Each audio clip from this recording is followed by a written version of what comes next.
إن الحمد لله نحمده ونستعينه ونستغفره ونعوذ بالله من شرور أنفسنا ومن سيئات أعمالنا أشهد أن لا إله إلا الله وحده لا شريك له وأشهد أن محمدا عبده ورسوله اللهم صل على محمد وعلى آل محمد كما صليت على إبراهيم وعلى آل إبراهيم إنك حميد مجيد اللهم بارك على محمد وعلى آل محمد كما باركت على إبراهيم وعلى آل إبراهيم إنك حميد مجيد أما بعد فإن خير الحديث كتاب الله وخير الهدي هدي محمد صلى الله عليه وسلم وشر الأمور محدثاتها وكل محدثة بدعة وكل بدعة ضلالة وكل ضلالة في النار يا أيها الذين آمنوا اتقوا الله. പ്രിയമുള്ള സഹോദരങ്ങളെ, അള്ളാഹുവിനെ സൂക്ഷിച്ച് ജീവിക്കണമെന്നും കൽപ്പനകൾ പരമാവധി പാലിക്കണമെന്നും നിരോധങ്ങൾ പാടെ വെടിഞ്ഞ് ജീവിക്കണമെന്നും ആദ്യമായി ഉണർത്തുകയാണ്.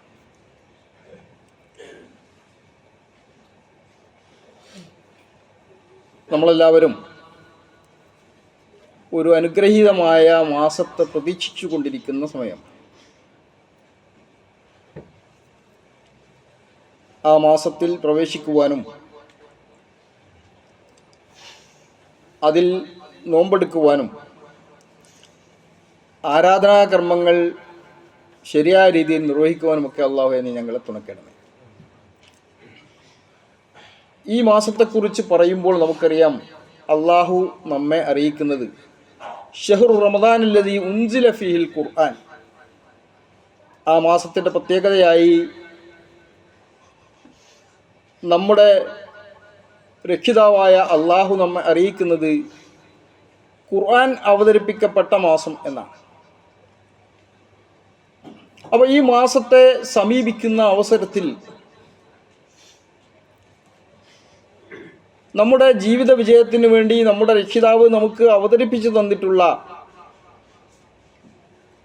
ഖുർആനെ കുറിച്ച് പഠിക്കുവാനും ചിന്തിക്കുവാനും മനസ്സിലാക്കുവാനുമൊക്കെ ഏറ്റവും അനുയോജ്യമായ സന്ദർഭമാണിത്.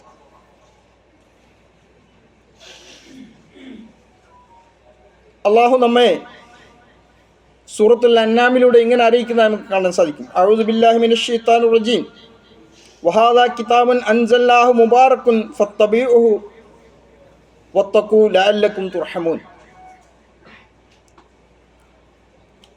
ഇത്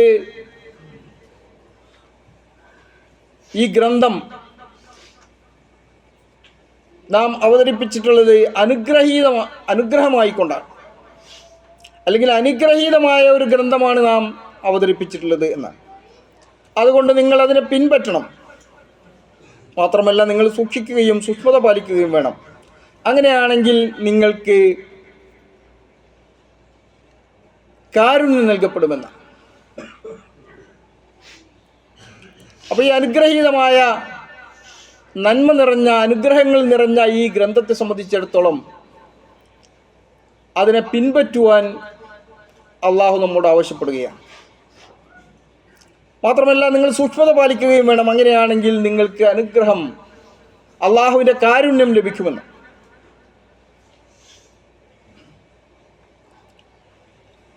അപ്പോൾ മുബാറക്കുൻ എന്ന് പറഞ്ഞാൽ ഏറ്റവും കൂടുതൽ അനുഗ്രഹം നിറഞ്ഞ ബറക്കത്തുകൾ നിറഞ്ഞിട്ടുള്ള ഒരു ഗ്രന്ഥമാണ് ഇതെന്ന.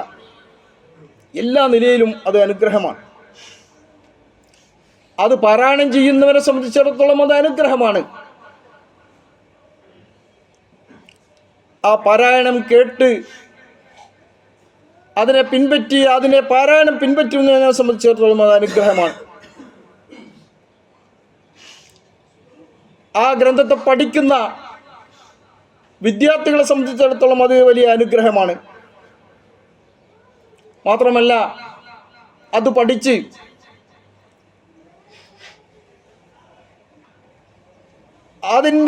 അതിനോടനുബന്ധിച്ചുള്ള കർമ്മങ്ങൾ പ്രവർത്തിക്കുന്ന ആളുകളെ സംബന്ധിച്ചിടത്തോളം അത് അനുഗ്രഹമാണ്. ഇങ്ങനെ എല്ലാ നിലയിലും അനുഗ്രഹീതമായ ഒരു ഗ്രന്ഥമാകുന്നു പരിശുദ്ധ ഖുർആൻ. മാത്രമല്ല വീണ്ടും സൂറത്തു സാദിലൂടെ അള്ളാഹു നമ്മെ ഇങ്ങനെ അറിയിക്കുന്നതായി നമുക്ക് കാണാൻ സാധിക്കും. കിതാബുൻ അൻസൽനാഹു ഇലൈക മുബാറകുൻ ലിയദ്ദബ്ബറു ആയാതിഹി വലിയദ്ദക്കറ ഉലുൽ അൽബാബ്.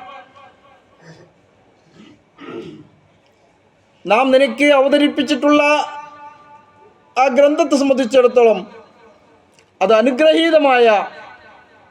അനുഗ്രഹപൂർണമായ ഗ്രന്ഥമാകുന്നു. എന്തിനു വേണ്ടിയാണ് അത് അവതരിപ്പിച്ചിട്ടുള്ള ലിയദ്ദബ്ബറു, നിങ്ങൾ അതിനെക്കുറിച്ച് ഉറ്റാലോചിക്കുന്നതിന് വേണ്ടിയാണ്. അവർ അതിനെക്കുറിച്ച് ഉറ്റാലോചിക്കുന്നതിന് വേണ്ടിയാണ്. ആയാത്തി, അതിൻ്റെ ദൃഷ്ടാന്തങ്ങളെക്കുറിച്ച്. മാത്രമല്ല വലിയ തദക്കറ ഉലുൽ അൽബാബ്, ബുദ്ധിമാന്മാരായ ആളുകൾക്ക് അത് ഉത്ബോധനം ലഭിക്കുന്നതിനും വേണ്ടിയാണ്. അപ്പോൾ ഈ ഗ്രന്ഥത്തെ സംബന്ധിച്ചിടത്തോളം അതിനെക്കുറിച്ച് തദബ്ബുർ നടത്തുവാൻ, അതിനെക്കുറിച്ച് പര്യാലോചിക്കുവാൻ നമ്മുടെ രക്ഷിതാവായ ഈ ഖുർആൻ അവതരിപ്പിച്ചിട്ടുള്ള അള്ളാഹു നമ്മോട് ആവശ്യപ്പെടുകയാണ്. നമുക്കറിയാം, ഒരു കാര്യത്തെക്കുറിച്ച് നമ്മൾ അതിനെക്കുറിച്ച് ഉറ്റാലോചിക്കുന്നതിന് അതെന്താണ് എന്ന് നമുക്ക് മനസ്സിലാകണം. അതിനെക്കുറിച്ച് അറിയാത്ത ആൾ എങ്ങനെയാണ് അതിനെക്കുറിച്ച് ആലോചിക്കുക? അതുകൊണ്ട് തന്നെ അതിനെക്കുറിച്ച് പഠിക്കുവാൻ, അതിൻ്റെ അർത്ഥവും അതിൻ്റെ വിശദീകരണവും ഒക്കെ പഠിക്കുവാൻ നമ്മൾ മെനക്കെടുന്നു. കേവലമായി നമസ്കാരത്തിലും മറ്റു സന്ദർഭങ്ങളിലുമൊക്കെ നമ്മൾ പാരായണം ചെയ്യാറുണ്ട്. നമസ്കാരത്തിൽ ഇമാമുകൾ പാരായണം ചെയ്യുമ്പോൾ നമ്മൾ കേൾക്കാറുണ്ട്. കുറച്ച് അങ്ങനെ കേൾക്കുമ്പോൾ അതിനെക്കുറിച്ച് ആലോചിക്കുവാനും അതിൻ്റെ ദൃഷ്ടാന്തങ്ങൾ മനസ്സിലാക്കുവാനും അത് ഉൾക്കൊള്ളുവാനും അതിൽ വന്ന നിയമങ്ങൾ മനസ്സിലാക്കുവാനും പാലിക്കുവാനും ഒക്കെ നമുക്ക് സാധിക്കണമെങ്കിൽ അതിനെക്കുറിച്ച് നമ്മൾ പഠിക്കണം. അതിൻ്റെ അർത്ഥം, അതിൻ്റെ ആശയം നമുക്ക് അറിഞ്ഞിരിക്കണം. അങ്ങനെ വരുമ്പോഴാണ് അതിനെക്കുറിച്ച് ആലോചിക്കുവാൻ, അതിനെക്കുറിച്ച് പരിചിന്തനം നടത്തുവാൻ നമുക്ക് സാധിക്കുക. അപ്പോൾ ആ ഗ്രന്ഥത്തിൻ്റെ വചനങ്ങളെക്കുറിച്ച്, ദൃഷ്ടാന്തങ്ങളെക്കുറിച്ച്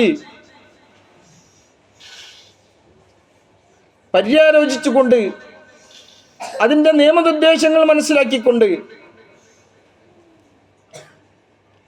അതിൽ പറയുന്ന കാര്യങ്ങൾ നമ്മുടെ ജീവിതത്തിൽ പകർത്തിക്കൊണ്ട് നമുക്ക് ജീവിക്കണമെങ്കിൽ നമ്മൾ അതിനെക്കുറിച്ച് പഠിക്കണം. അങ്ങനെ പഠിക്കുന്നവർക്ക് മാത്രമേ അതിനെക്കുറിച്ച് പരിചിന്തനം നടത്തുവാൻ സാധിക്കുകയുള്ളൂ എന്നാണ്. അപ്പോൾ നമ്മെ സംബന്ധിച്ചിടത്തോളം നമുക്കത് അറിയില്ല എന്ന് നമുക്ക് പറയാം. പക്ഷേ അതറിയാൻ, അത് പഠിക്കാൻ ശ്രമിക്കുക എന്നുള്ളത് നമ്മുടെ ബാധ്യതയാണ്. നമുക്ക് ധാരാളം അവസരങ്ങൾ നമ്മുടെ ചുറ്റുപാടുമുണ്ട്. ഖുർആൻ പഠിപ്പിക്കുന്ന സദസ്സുകൾ നമ്മുടെ വെളിപ്പാടകലെ ധാരാളമായി ഉണ്ട്. ഖുർആൻ പരിഭാഷകൾ നമുക്കറിയാവുന്ന ഭാഷകളിൽ തന്നെ നമുക്ക് ലഭിക്കും. വേണ്ട, നമ്മുടെ എല്ലാവരുടെയും കയ്യിൽ എപ്പോഴും നമ്മൾ കൊണ്ടു നടക്കുന്ന നമ്മുടെ മൊബൈൽ ഫോണിൽ തന്നെ നമുക്ക് ഖുർആൻ പഠിക്കാനുള്ള അവസരങ്ങൾ ധാരാളമുണ്ട്. അപ്പോൾ ഇത് പഠിക്കുവാൻ നമ്മൾ ശ്രദ്ധിക്കേണ്ടതുണ്ട്.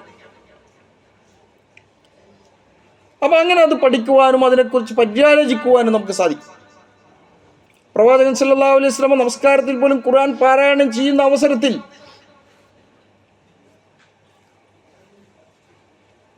അള്ളാഹുവിൻ്റെ ശിക്ഷയെക്കുറിച്ച് പരാമർശമുണ്ടാകുമ്പോൾ അതിൽ നിന്ന് രക്ഷ തേടും. അള്ളാഹുവിൻ്റെ അനുഗ്രഹങ്ങളെക്കുറിച്ച്, സ്വർഗത്തെക്കുറിച്ചുള്ള പരാമർശങ്ങൾ വരുമ്പോൾ അള്ളാഹുവിനോടത് ചോദിക്കും. അള്ളാഹുവിനെ പുകഴ്ത്തേണ്ട സന്ദർഭങ്ങൾ ഉണ്ടാകുമ്പോൾ അള്ളാഹുവിനെ പുകഴ്ത്തും. അള്ളാഹു നൽകിയ അനുഗ്രഹങ്ങളെക്കുറിച്ചുള്ള ഭാഗങ്ങൾ വരുമ്പോൾ അള്ളാഹുവിനെ സ്തുതിക്കും. ഇങ്ങനെയായിരുന്നു പ്രവാചകൻ സല്ലല്ലാഹു അലൈഹി വസല്ലം ഖുർആൻ പാരായണം ചെയ്തിരുന്നത്. അപ്പോൾ ഇത്തരത്തിലുള്ള കാര്യങ്ങൾ നമ്മുടെ ജീവിതത്തിൽ ഉണ്ടാകണമെങ്കിൽ അതിനെക്കുറിച്ച് പഠിക്കുവാനും മനസ്സിലാക്കുവാനും പര്യാലോചിക്കുവാനും നമ്മൾ തയ്യാറാകേണ്ടത്.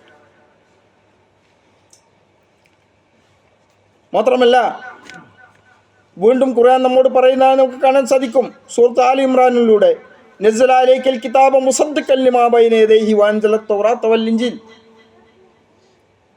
താങ്കൾക്ക് അതിനു മുമ്പുള്ള ഗ്രന്ഥങ്ങളെ സത്യപ്പെടുത്തുന്ന ഒരു ഗ്രന്ഥം നാം അവതരിച്ചു തന്നിട്ടുണ്ട്. മാത്രമല്ല നാം തന്നെയാണ് തൗറാത്തിനെയും ഇഞ്ചീലിനെയും അവതരിപ്പിച്ചിട്ടുള്ളത് എന്നാണ്.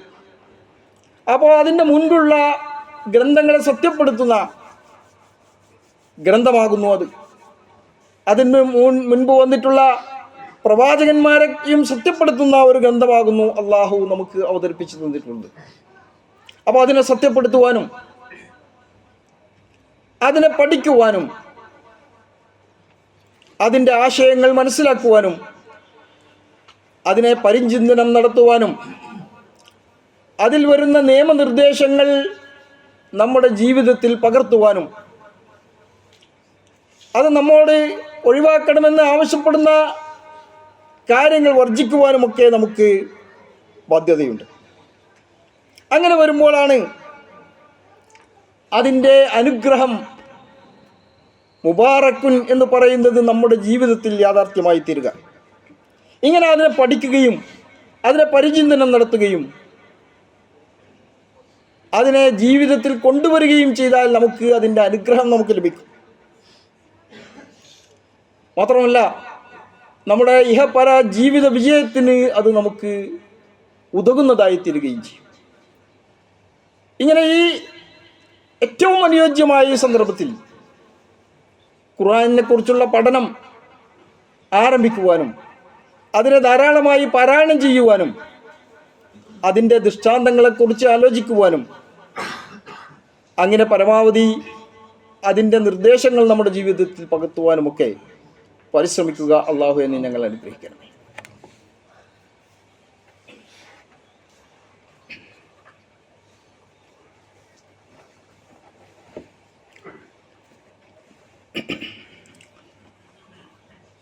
അൽഹംദുലില്ലാഹില്ലദി അൻസല അലാ അബ്ദിൽ കിതാബ വലം യജഅൽ ലഹു ഇവജ. അല്ലാഹുമ്മ സ്വല്ലി അലാ മുഹമ്മദിൻ വഅലാ ആലി മുഹമ്മദിൻ കമാ സ്വല്ലൈത അലാ ഇബ്രാഹിം വഅലാ ആലി ഇബ്രാഹിം ഇന്നക ഹമീദും മജീദ്. അല്ലാഹുമ്മ ബാരിക് അലാ മുഹമ്മദിൻ വഅലാ ആലി മുഹമ്മദ് കമാ ബാറക്ത അലാ ഇബ്രാഹിം വഅലാ ആലി ഇബ്രാഹിം ഇന്നക ഹമീദും മജീദ്.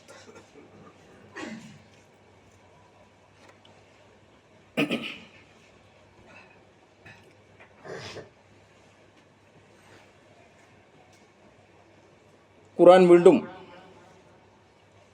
നമ്മോട് ഇങ്ങനെ ചോദിക്കുന്നത് നമുക്ക് കാണാൻ സാധിക്കും.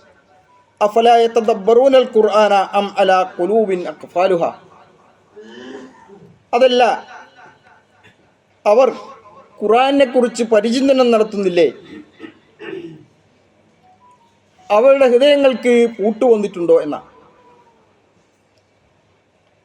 അപ്പോൾ ഹൃദയങ്ങളിലേക്ക് ഖുർആൻ കടന്നു ചെല്ലാത്ത രൂപത്തിൽ